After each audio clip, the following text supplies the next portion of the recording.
Two brothers, one altar, two sacrifices, one accepted, the other rejected.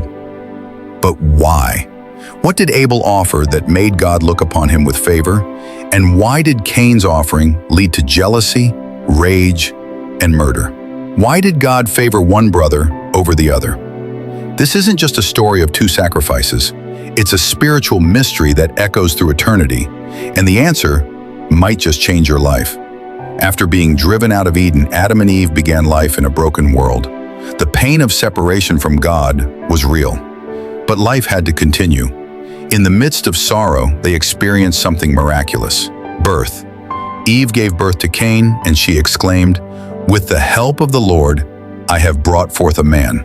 Genesis 4 verse 1. There was great hope in this firstborn. Perhaps he was the promised seed who would crush the serpent's head. Then came Abel, the younger, quieter child. As they grew, so did their differences. Cain became a farmer, a man of the soil, laboring under the sun, producing crops by the sweat of his brow. Abel became a shepherd, tending flocks, guiding them, caring for the weak. These roles were not accidental. They reflected their inner nature and perhaps their spiritual posture.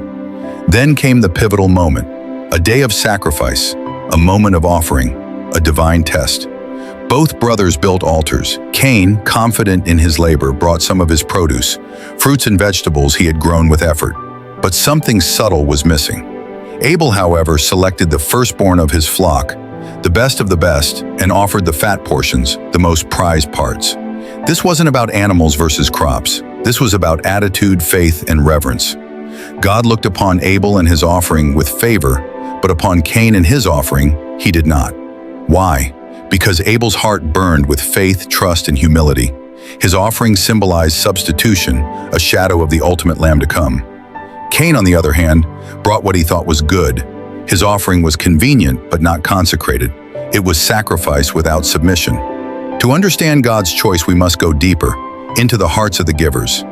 Hebrews 11 verse 4 gives us a divine insight. By faith, Abel offered to God a more excellent sacrifice than Cain. Faith. That was the difference. Abel's gift wasn't just external, it was spiritual. He recognized his sinful nature. He knew that approaching a holy God required atonement. Something innocent had to die for the guilty to be covered. It wasn't just a lamb, it was a cry for mercy. Cain's gift lacked this depth. He brought the works of his hands, not a symbol of repentance. He assumed effort equaled approval, but in doing so, he ignored the deeper truth. Obedience matters more than performance. 1 John 3 verse 12 adds, Cain's works were evil and his brother's righteous. Cain wasn't just a disappointed farmer. He was a man resisting God's terms, trying to earn divine favor on his own terms. Rejection. Not because God didn't love Cain, but because Cain's heart was not right. God confronts him, not with condemnation, but with correction. Why are you angry? Why is your face downcast? If you do what is right, will you not be accepted? God gives Cain a path back, but if you do not do what is right, sin is crouching at your door. It desires to have you, but you must rule over it. Sin, like a wild beast, waiting, breathing, crouching. God saw what was brewing in Cain's heart, and he warned him. He gave him a choice, but Cain had already made up his mind. The field, a place that once bore food, now soaked in blood. Cain lured his brother away, not to talk, not to reason, but to kill. This was more than murder. This was rebellion against God's judgment. Cain could not kill God, so he killed the one God favored. Abel didn't fight back. He died in faith, like many who would come after him.